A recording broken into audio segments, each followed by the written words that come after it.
Have you ever wondered how a country that's deep in an economic crisis with a weak global image challenges the world's most powerful countries? Not with missiles, not with its army, but with just one invisible weapon: terrorism. This isn't just any ordinary weapon, viewers. This is a state-sponsored, ISI-managed, globally funded industry. An industry whose CEO sits in Rawalpindi and whose employees spread terror all over the world. This is the poison that Pakistan has made the foundation of its foreign policy, a policy built on blood and betrayal. And today I ask you directly, how long? How long will we keep putting up with this deception? Welcome viewers, I'm Harsh Sonar and you're watching Anokhi Duniya. Today we will expose the truth. No holds barred, no sugarcoating, just the truth, and nothing else. We will peel back every layer of Pakistan's disgusting conspiracy. We will see how terrorism is not just an idea for them, but a carefully planned strategic weapon. A weapon they use against India, against Afghanistan, and against the whole world. We will expose the thinking behind it, the money behind it, and the international players involved. Today, we will see the real plan behind Pakistan's terror strategy, how it became a political tool, an economic strategy, and a psychological weapon. You'll get a full breakdown with examples. From Kargil to 26/11s, from Lashkar-e-Taiba to Jaish-e-Mohammed, we will show the hand of the Pakistani state hidden behind every terrorist face. So get ready, viewers, for an explosive investigation that will change the way you see global terrorism. The nation wants to know, and tonight, the nation will get its answers. Let's begin. Let's be very, very clear, viewers. Pakistan knows that it can never win a regular war, a direct fight with India. 1965, 1971, 1999, every time they lost badly. So what did they do? They started a coward's war, a war of the weak. I'm talking about proxy war. Terrorism isn't their enemy, viewers. Terrorism is their asset, a strategic asset. Lashkar-e-Taiba, Jaish-e-Mohammed, Hizbul Mujahideen, these aren't just names of terror groups. These are the unofficial armies of the Pakistan Army. They are run from Rawalpindi GHQ. The ISI trains them, funds them, and sends them to play a deadly game in India. The nation needs to understand this basic truth. Think about it. When the Pakistani army set up their posts in Kargil and when the Indian army defeated them, what did Pakistan say? Oh, these are Kashmiri freedom fighters. We have nothing to do with it. A blatant lie, a shameless lie. This is their state policy. Lie, deny, and stab in the back. Hafiz Saeed, a UN-listed global terrorist, holds public rallies in Pakistan, collects money. Masood Azhar, whose hands are stained with the blood of thousands of innocent people, lives in Pakistan like a state guest. Is this a joke?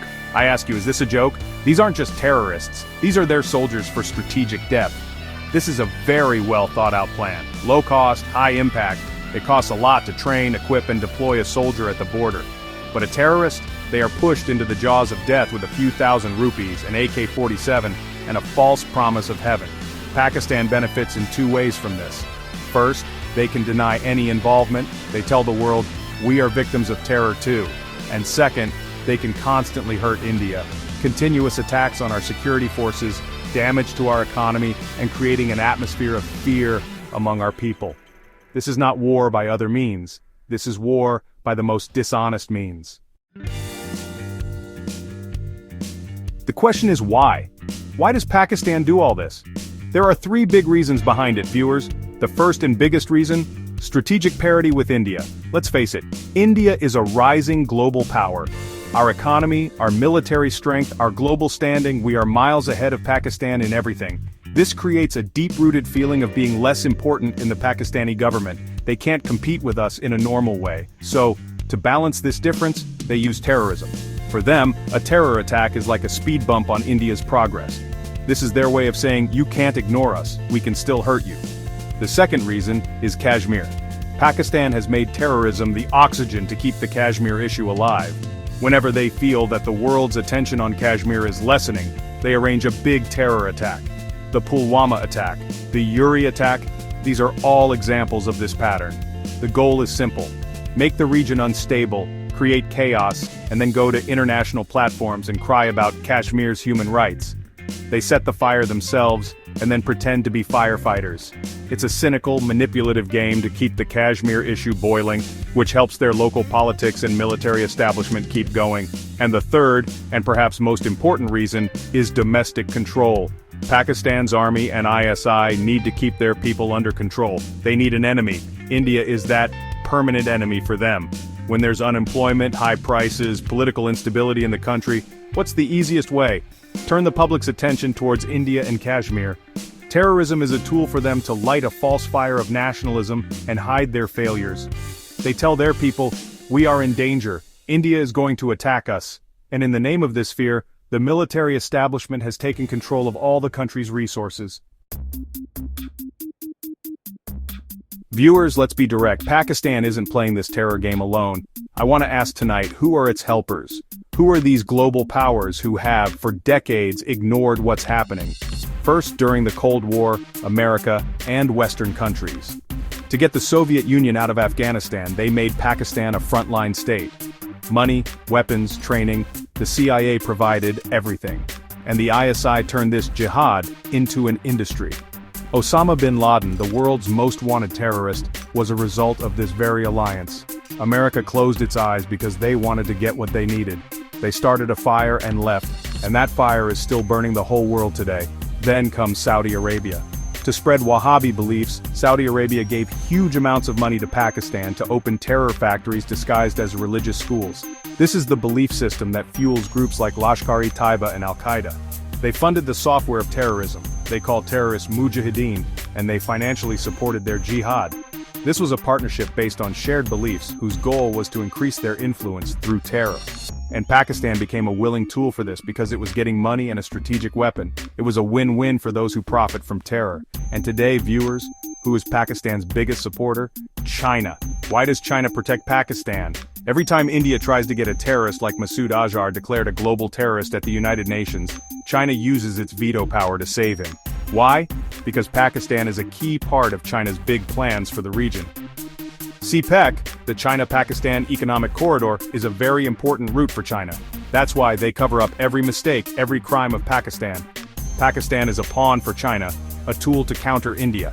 This is the connection, viewers. The America-Saudi-China connection that has allowed Pakistan's terror factory to grow for decades.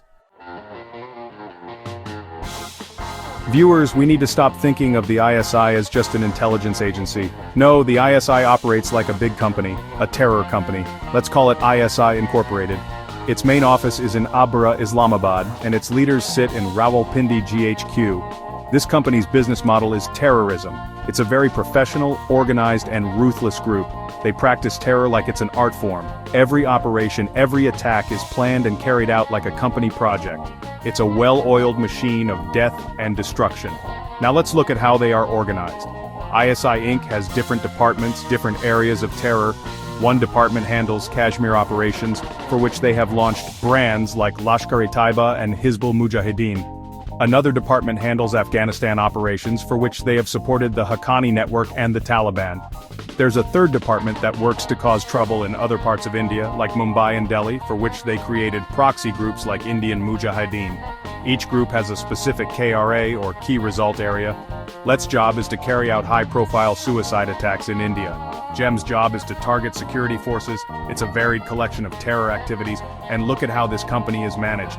ISI looks for talent. They recruit young people who have been radicalized, send them to training camps, brainwash them with their ideas, and then send them out on projects. ISI provides logistics, funding, communication, and safe passage, everything. They appoint project managers or handlers who guide the employees, meaning the terrorists, in the field. During the 26/11 attacks, the terrorists were getting live instructions from their handlers sitting in Karachi. This is not random violence, viewers. This is a corporate-style, professionally managed, state-sponsored campaign of terror.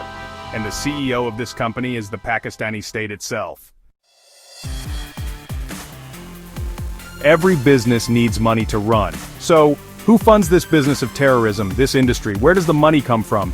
The nation wants to know. Its funding network is very complex and has many layers, viewers. The biggest source is drugs. The Afghanistan-Pakistan border, called the Durand Line, is the world's largest drug-producing area. The ISI controls this drug trade. Billions of dollars from the smuggling of heroin and opium, a large part of that goes to fund terrorism. This is the drug-terror connection. Sell drugs, make money, and use that money to spread terror. The second big source is Hawala. This is an illegal underground banking system. In this, there's no paper trail for the money. From anywhere in the world, from Dubai, from London, from Canada, money reaches terrorist groups sitting in Pakistan, and no one can track it. The ISI has complete control over this Hawala network. Besides this, there's another way. Fake charities. Jamaat-ud-Dawa, Falah-e Insaniyat Foundation. These names sound like charities, but what's their real nature? These are front organizations for Lashkar-e-Taiba. They collect money from all over the world in the name of religious donations and charity, and they use that money to train terrorists. In the name of hospitals and schools, they buy weapons of death. And now, viewers, the new face of terror funding is cryptocurrency. Bitcoin, Ethereum, transactions in these are anonymous, making them even harder to trace. Terrorist organizations are now raising funds through crypto on the dark web. The ISI is also using this new technology. So you see, drug money, Hawala network, fake charities, and now cryptocurrency. This is the financial system of terror. And until this financial pipeline, this money trail, is completely cut off, this terror factory will keep running. The FATF puts Pakistan on the gray list, but it escapes by making only small changes. The real financial sources of terror remain untouched. Viewers, the real goal of terrorism isn't just to kill. Its real goal is to create fear. It is a psychological weapon. It's a war for your mind. 10 people die in a bomb blast, but the news of it puts fear in the minds of 100 million people. This is the uneven power of terrorism. A terrorist kills our soldier, but they attack the confidence of every citizen of our country. They want you to live in fear. They want you to be scared to travel by train, scared to go to the market, scared to go to a movie theater. They want to disrupt our normal life, our economy, our social structure. Mumbai 26/11 is the biggest example of this. 10 terrorists, just 10. And they held the financial capital of a country of 140 crore people hostage for 7 hours. The whole world was watching. Train station, hospital, luxury hotels, Jewish center. They attacked every symbol that represents a modern, open and diverse society. Their message was clear. You are not safe. Anywhere. This was much more than a physical attack. It was a brutal assault on India's mind, India's confidence, India's global image. And their masters sitting in Karachi were directing this assault live. This is a mind game. And there's another side to this mind game. They want to create divisions in our society. They want to create hatred between Hindus and Muslims. They want riots and chaos in the country after an attack, so that India becomes weak from within. After every terror attack, their propaganda machine becomes active on social media, spreading false news so that people start fighting among themselves. This is psychological warfare of the highest level. They attack our bodies with bullets, and they attack our unity with propaganda. We need to be careful of this double attack. We must not be afraid, and we must not be divided. That will be their biggest defeat. This is a million-dollar question, viewers. When everyone knows the truth, when the world knows that Pakistan is the center of terror, why doesn't the world completely stop it? Why? The answer is ugly, and it's cold-hearted. The answer is about countries' own interests.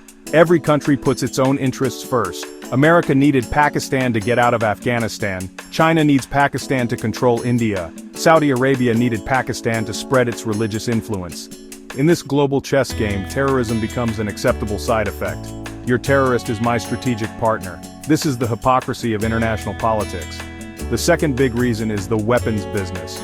The global arms industry is a trillion-dollar business. Conflicts, wars, and terrorism fuel this industry. As long as terrorism exists, there will be a demand for weapons. Powerful countries and their defense companies profit from this instability. They sell weapons to Pakistan, and they also sell weapons to India in the name of fighting terrorism. In this whole system, peace is not good for their business model. It's a harsh reality, but it's the truth. Conflict is profitable. And Pakistan, by sending out terror, keeps this business of conflict alive and well. And the third and most frustrating reason is weak international rules. The United Nations, FATF, these all exist, but they don't have real power. In the UN Security Council, 5 countries have veto power. China repeatedly saves Pakistan. FATF puts them on a watch list, but Pakistan takes some small steps to avoid being blacklisted. International law doesn't work unless powerful nations want to use it for their own benefit. As long as there's a difference between good terrorists and bad terrorists, as long as national interest is put above humanity, countries like Pakistan will keep using the weaknesses in the system and playing the game of terror. The system itself is flawed, viewers.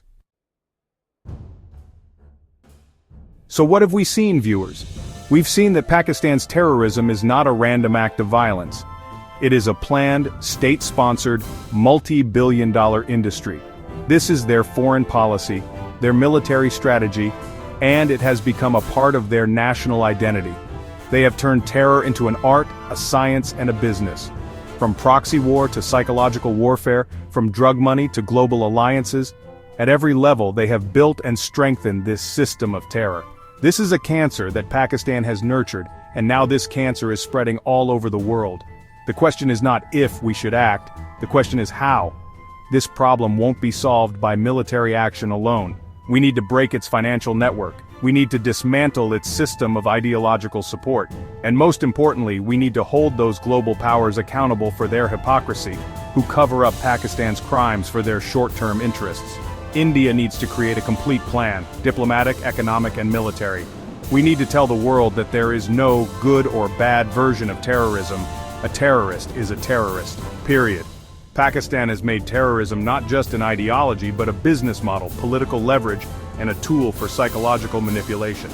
Until this global structure is broken, terrorism will survive, whether the name is Pakistan or any other proxy state. In this fight we must not weaken, we must stay alert, stay united.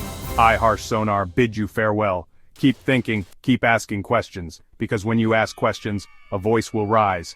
Jai Hind.